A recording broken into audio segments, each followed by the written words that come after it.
بسم اللہ الرحمن الرحیم۔ جب ایک یہودی نے حضور صلی اللہ علیہ وسلم پر تلوار اٹھائی، دوستو جس کی حفاظت اللہ کرے اسے دنیا کی کوئی بھی طاقت مٹا نہیں سکتی۔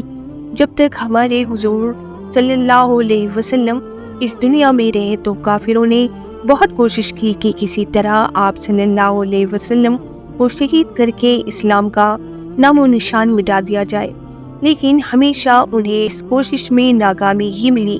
کبھی تو ان لوگوں نے چاہا کہ آپ صلی اللہ علیہ وسلم پر بڑا سا پتھر گرا کر آپ کو شہید کر دیا جائے، لیکن حضرت جبرائیل نے آ کر آپ صلی اللہ علیہ وسلم کو اس کی خبر دے دی۔ اور کبھی انہوں نے چاہا کہ آپ صلی اللہ علیہ وسلم کے کھانے میں زہر ملا دیا جائے، لیکن جیسے ہی حضور صلی اللہ علیہ وسلم نے اس کھانے کو ہاتھ لگایا تو اللہ نے آپ کو خبردار کر دیا کہ اس کھانے میں زہر ملا ہے۔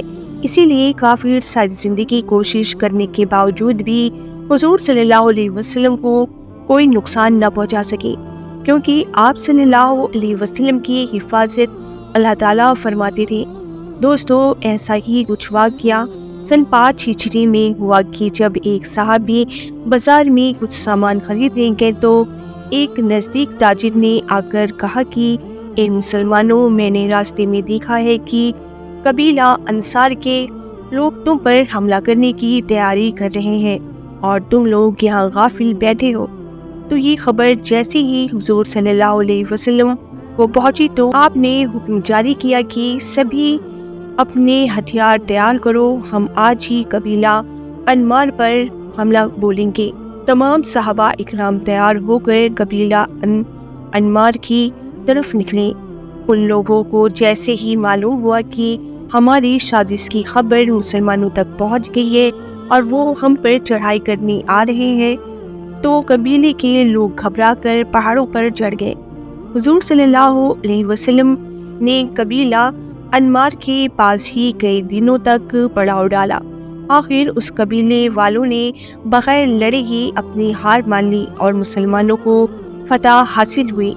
جب حضور صلی اللہ علیہ وسلم اس قبیلے کے پاس ہی پڑاؤ ڈال کر قیام کر رہے تھے تو ایک دن دوپہر کے وقت حضور صلی اللہ علیہ وسلم نے تمام صحابہ اکرام کو حکم دیا کہ تم لوگ کسی پیڑ کے سائے میں آرام کر لو، اور پھر آپ صلی اللہ علیہ وسلم بھی ایک پیڑ کے سائے میں لیٹ کر سو گئے۔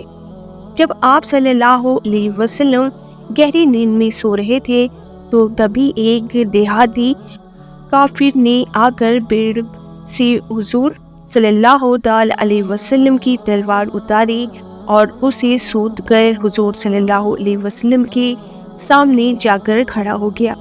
جیسے ہی اس نے تلوار سوتی تو آپ صلی اللہ علیہ وسلم اپنی نیند سے بیدار ہو گئے۔ وہ دیہاتی کافر تو سمجھ رہا تھا کہ میرا ہاتھ میں تلوار دیکھ کر یہ محمد ڈر جائیں گے، لیکن ایسا کچھ بھی نہ ہوا، بلکہ آپ صلی اللہ علیہ وسلم نے تو بہت ہی سکون و اطمینان سے اس دیہاتی کافر کی طرف دیکھا تو وہ دیہاتی کافر غصے میں تلوار ہوا میں لہراتے ہوئے کہنے لگا کہ اب آپ کو مجھ سے کون بچائے گا؟ تو حضور صلی اللہ علیہ وسلم خاموش رہے۔ اگلی بار پھر اس نے پوچھا کہ آخر اب آپ کو مجھ سے کون بچائے گا؟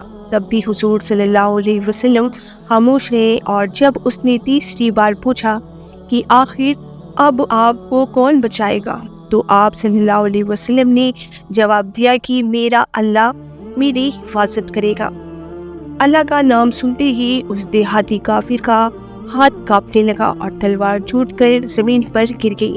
حضور صلی اللہ علیہ وسلم نے آگے بڑھ کر تلوار اٹھائی اور پھر اس کافر سے پوچھا کہ آخر تمہیں اب مجھ سے کون بچائے گا؟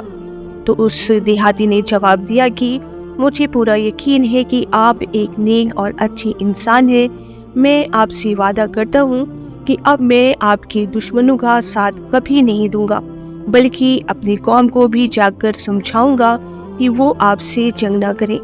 اس پر حضور صلی اللہ علیہ وسلم نے اسے معاف کر دیا اور جانے کی اجازت دے دی۔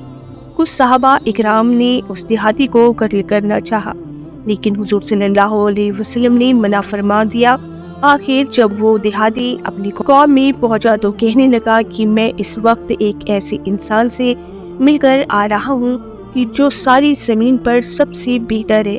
اب تم لوگوں کے لیے بھی لازمی ہے کہ اس سے جنگ نہ لڑو، بلکہ تمہیں ان کی اتباع کرنی چاہیے۔ لیکن قوم کے لوگ نے اس کی ایک نہ سنی۔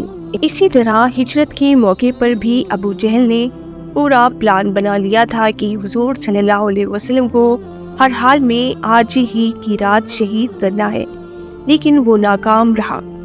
اس نے پلان بنایا تھا کہ کوئی کسر نہ چھوڑی۔ وہ پلان کچھ اس طرح تھا کہ آس پاس کے بڑے بڑے قبیلے کے سردار اپنی اپنی تلواریں لے کر رات کے وقت حضور صلی اللہ علیہ وسلم کے کوچے کے سامنے آ کر کھڑے ہو جائے، اور جیسے ہی آپ صلی اللہ علیہ وسلم باہر نکلے تو انہیں شہید کر دیں۔ اگر سارے قبیلے والے ایک ساتھ جمع ہو کر ان پر حملہ کریں گے تو محمد صلی اللہ علیہ وسلم کے خاندان والے مجبور پڑ جائیں گے، لیکن وہ عرب کے سارے قبیلے سے تو اکیلا بدلہ نہیں لے سکتے۔ آخر ایسا ہی کیا گیا۔ اس رات آس پاس کے قبیلے کے سردار تلوار لے کر حضور صلی اللہ علیہ وسلم کے حجرے کے باہر آ کر کھڑے ہو گئے۔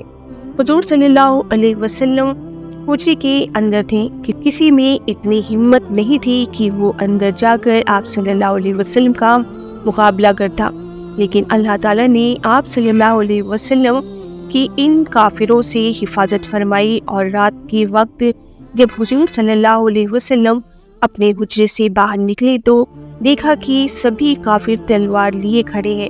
اللہ تعالیٰ نے ان کافروں کی آنکھ پر پردہ ڈال دیا کہ جس کی وجہ سے حضور صلی اللہ علیہ وسلم ان کی آنکھوں کے سامنے سے باہر نکل گئے، لیکن ان میں سے کوئی بھی آپ کو دیکھ نہ پایا۔ حضور صلی اللہ علیہ وسلم نے جاتے وقت زمین سے مٹی اٹھا کر ان کافروں کے سروں پر ڈالی اور وہاں سے چلے گئے۔ آخر صبح کے وقت جب وہاں سے ایک سردار کا گزر ہوا تو اس نے ابو جہل سے کہا کہ تمہیں خبر بھی ہے کہ محمد ابھی تمہاری آنکھوں کے سامنے نکل کر اپنے ساتھی ابو بکر کے ساتھ مکہ سے مدینے کی طرف چلے گئے، اور دیکھو انہوں نے تمہارے سروں پر مٹی بھی ڈالی تھی۔ اور جب ان مشرکوں نے اپنے سروں پر ہاتھ پھیرا تو دیکھا کہ حقیقت میں سروں پر مٹی ڈلی تھی، لیکن جب تک بہت دیر ہو چکی تھی۔ حضور صلی اللہ علیہ وسلم حضرت ابو بکر کے ساتھ مدینے کی طرف نکل پڑے تھے۔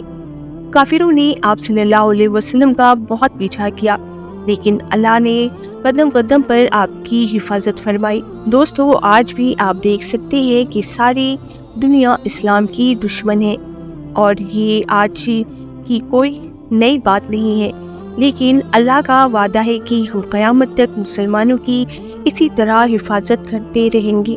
اسی لیے آپ 1400 سال کی تاریخ اٹھا کر دیکھ سکتے ہیں کہ اسلام کو مٹانے والے کیسے کیسے لوگ پیدا ہوئے اور چلے گئے، لیکن اللہ تعالیٰ نے اپنے حضور صلی اللہ علیہ وسلم کی ایک ایک حدیث کی حفاظت فرمائی، اور آج تک قرآن صحیح سلامت محفوظ ہے۔